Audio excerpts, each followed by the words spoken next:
개인적으로 모든 흉금을 털어놓고 형 동생 하면서 지내는 사이이기 때문에 지금 유세 끝나면 제가 막걸리 한잔 하자고 지금 붙들어 매고 있습니다. 다시 한번 박수 보내주시기 바라겠습니다.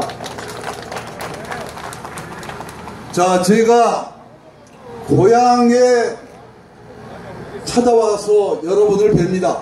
내 마음속에 늘 꿈결같이 느껴지고 그리운 고향에 와서 여러분을 뵙습니다. 제 아버지는 지금은 돌아가셔서 이곳에 묻혀있지만 어린 학생들을 가르치는 데 일생을 보내서 아버지 제자 중에는 제가 지금 살고 있는 성북구에 노인회장을 맡고 계신 분도 계시니 참 세월이 많이 흘렀습니다. 오면서 인사를 드리다 보니까 아버님 이름을 대면서 아버님의 제자였다고 하시는 분의 눈가의 주름을 보니 참 많은 세월이 흘렀다고 생각합니다. 저는 그렇게 자랐습니다. 제 어머니는 지금 안개 속에 가려서 잘 보이지 않지만 불갑산을 하루에 한 번씩 찾아가서 애타게 기도한 적이 있습니다. 1980년 5.18이 일어나서 군인들이 젊은 학생들을 학살할 때 당신의 아들이 혹시 죽었을까 봐서 매일 불갑산에 가서 스님께 제발 우리 아들이 살아있는지 죽어있는지만 좀 알려달라고 하면서 매일 찾아갔던 것이죠. 불갑산입니다. 그리고 저 불갑산에는 이적 사람들뿐만 아니라 이적에서 많은 여러가지 이랬던 사람들의 애환이 담겨 있기도 합니다. 6.25 때는 좌우의 대립 속에서 많은 상처를 주었고 지금도 그 상처가 남아있는 곳이라는 얘기를 어른들부터 들었습니다. 여러분, 전 이곳에 와서 참으로 즐겁고 감사하고 정말 고맙습니다. 저는 1980년 이래로 인권운동이나 노동운동 등에 봉사하다가 김대중 총재님을 만났습니다. 김대중 총재께서 저에게 정치를 하라고 권유를 했습니다. 그래서 정치에 입문했습니다. 김대중 총재가 저한테 이렇게 말했습니다. 신계륜 씨의 고향이 한평이니까 한평 영광에서 민주당 후보로 출마하시면 좋겠습니다. 이렇게 얘기를 했습니다. 제가 이렇게 답변을 했습니다. 총재님 그것도 좋지만 젊은 사람이 할 일이 없어서 노란 깃발만 꼽으면 당선된다는 고향에서 출마합니까? 지금 민주당은 고립되어 있습니다. 올바른 일을 하는데도 다른 사람들은 호남당이라고 말합니다. 자, 호남의 젊은이들이요, 지역을 벗어나서 전국으로 가자, 이렇게 총재님이 말해야 할 것은 아닙니까? 저를 어려운 곳으로 보내주십시오, 이렇게 말씀을 드렸던 기억이 있습니다. 만약 그때 출마했었더라면 여러분과 더 많이 가깝게 지냈겠지만 또 그렇지 않은 것도 자랑이라고 생각합니다. 그렇지 않습니까, 여러분? 여러분, 지금도 마찬가지입니다. 호남이 올바른 일을 역사적으로 해왔고 지금도 정말 민주주의가 위기에 처하거나 야당이 위기에 처하면 똘똘 뭉쳐서 한 사람도 빠짐없이 지지를 해왔건만 아직도 사람들은 호남 사람이니까 이렇게 말합니다. 그렇지 않습니다. 호남은 호남의 이익을 대변해온 적이 없습니다. 나라의 민주주의를 위해서 단결했고 서로 아끼고 사랑하고 눈물을 삭히면서 오늘을 이뤘던 것이 아니겠습니까? 지금 다가오는 선거도 마찬가지입니다. 호남이 아니면 이룰 수 없습니다. 정권교체. 호남은 한 번도 주변이 된 적이 없습니다. 중요한 일에 뭉쳤습니다. 단결할 것입니다. 왜? 정권교체를 위해서 과거 10년간 뺏겼던 그 어려움 속에서 90% 이상 단결해서 지지했던 호남 사람들이 이번 대선을 놓칠 리가 없습니다. 여러분, 그렇죠? 우리는 민주주의의 주변이 아니었습니다. 항상 중심에 섰습니다. 앞으로도 그럴 것입니다. 그러므로 여러분, 호남은 문재인 후보를 좋아하는 사람도 있고 또 덜 좋아하는 사람도 있지만 덜 좋아하는 사람이라 할지라도 이번에 정권을 꼭 바꿔야 되기 때문에 기호 1번 후보로 똘똘 뭉칠 것이라고 저는 생각합니다. 여러분, 그렇습니까?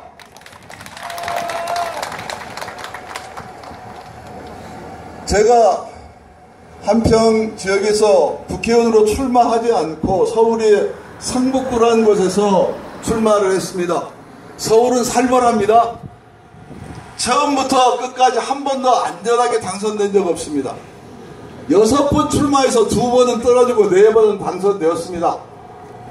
그리고 김대중 대통령께서 돌아가시기 전에 저를 면담한 자리에서 저한테 이런 말씀을 했습니다. 신계른 의원,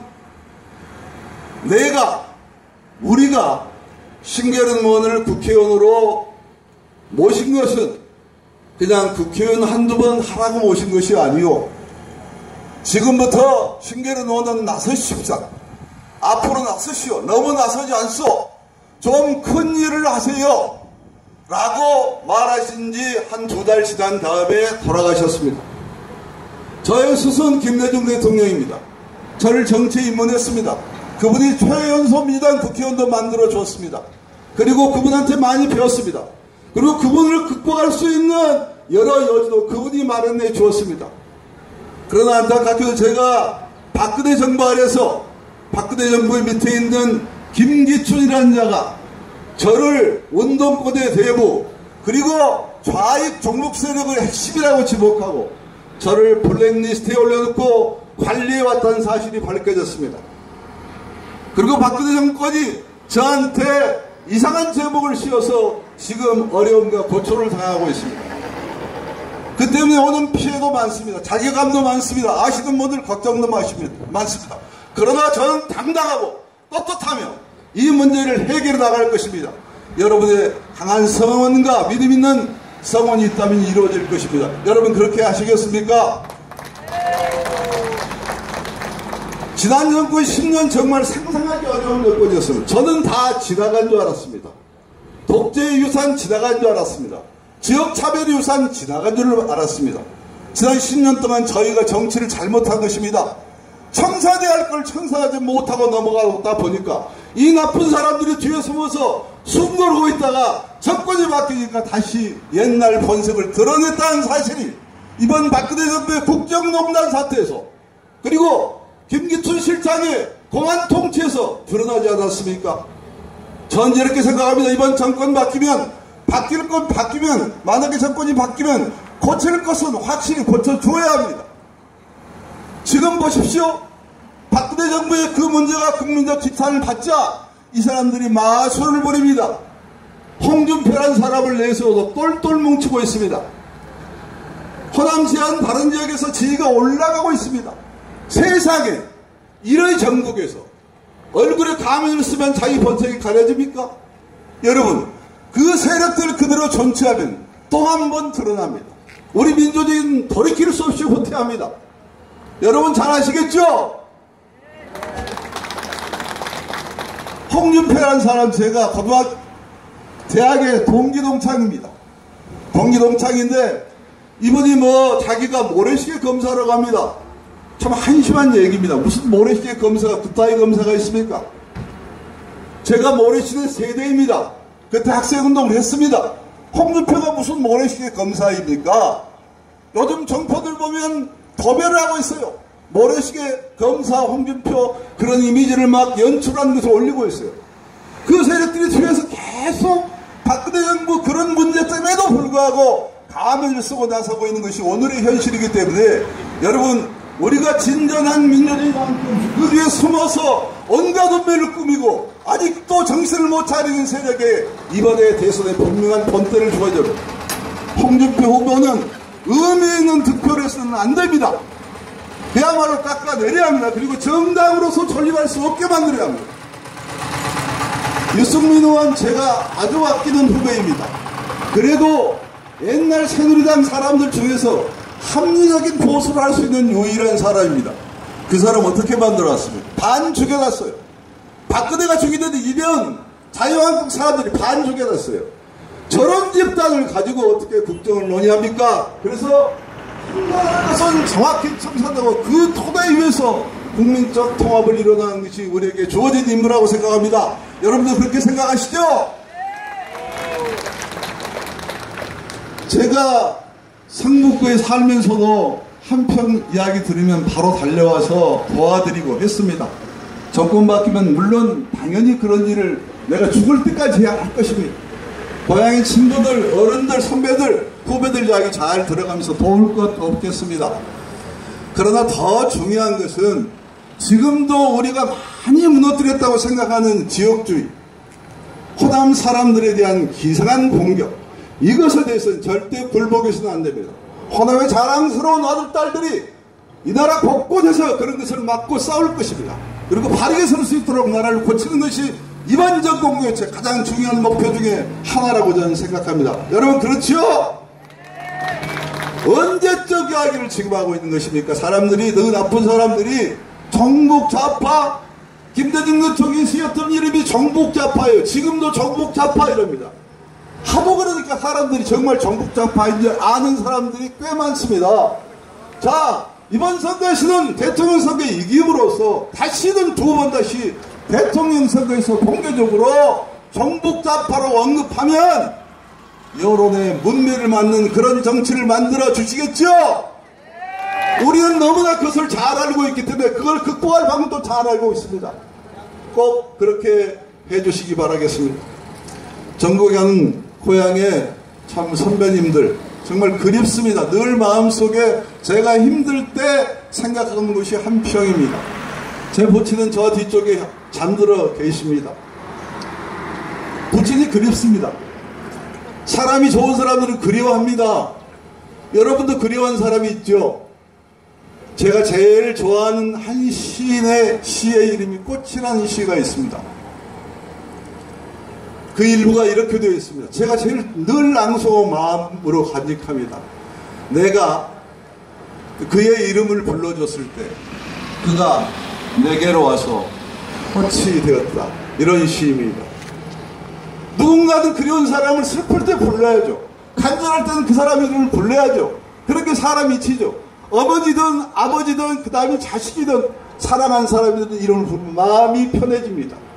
자, 문재인 후보가 여러분의 이름을 부르고 있습니다. 간절하게 대답해 주시겠습니까? 네. 정말 대답해 주시겠습니까? 네. 그리고 주변에 문재인 후보를 좀 덜 좋아하는 사람들 특히 말하십시오. 문재인 후보가 당신의 이름을 부르고 있다고 대답해 주시겠습니까? 이렇게 물어보십시오. 자, 대답해 주시겠죠? 네. 지금 5월 9일을 향해서 아주 간절하게 그 이름을 불러주기를 바라는 사람, 더불어민주당의 대표 정권교체의 대표주자 기호 1번 후보의 이름이 무엇입니까? 문재인! 사랑하는 마음이 덜 들어가 있는 것 같습니다. 간절해야 응답이 오거든요. 다시 한번 외쳐보겠습니다. 정말 정권교체 필요합니다. 다른 거 다 때려치우고, 문재인 좋든 나쁘든 거 다 때려치우고, 정권교체하기 위해 호남이 중심이 된다. 그러려면 한번 크게 불러줘야 합니다. 여러분이 5월 9일에도 부르겠지만 오늘 한번 먼저 불러보시죠. 다 기호 1번 문재인! 예, 간절하신 분도 계시고 안 간절하신 분도 계신데 계속 한번 불러보면 좋겠습니다. 여러분이 진심을 담아서 지역감정 철폐하고 적산 적폐 철폐하고 그야말로 영공세력 이런 거 뭐 운운한 거 다 철폐하는 그런 활동을 해서 특히 호남 사람에게는 지역 문제가 큽니다. 옳고 바른 길을 걸었음에도 불구하고 늘 음해하고 그렇지 않습니까? 이번에 그걸 완전히 씻어내야 합니다. 그 책임이 문재인 정부에 있습니다. 만약에 당선된다면. 그래서 그런 마음으로 문재인 후보를 간절하게 진심되게 지지해 주시기를 바라겠습니다. 만약 그렇게 하시면 5월 9일날 그렇게 하시면 문재인은 여러분께 다가와서 여러분이 사는 동안 특히 호남 지역에 향기가 나고 아름다운 꽃으로 영원히 남을 것이라고 생각합니다. 감사합니다.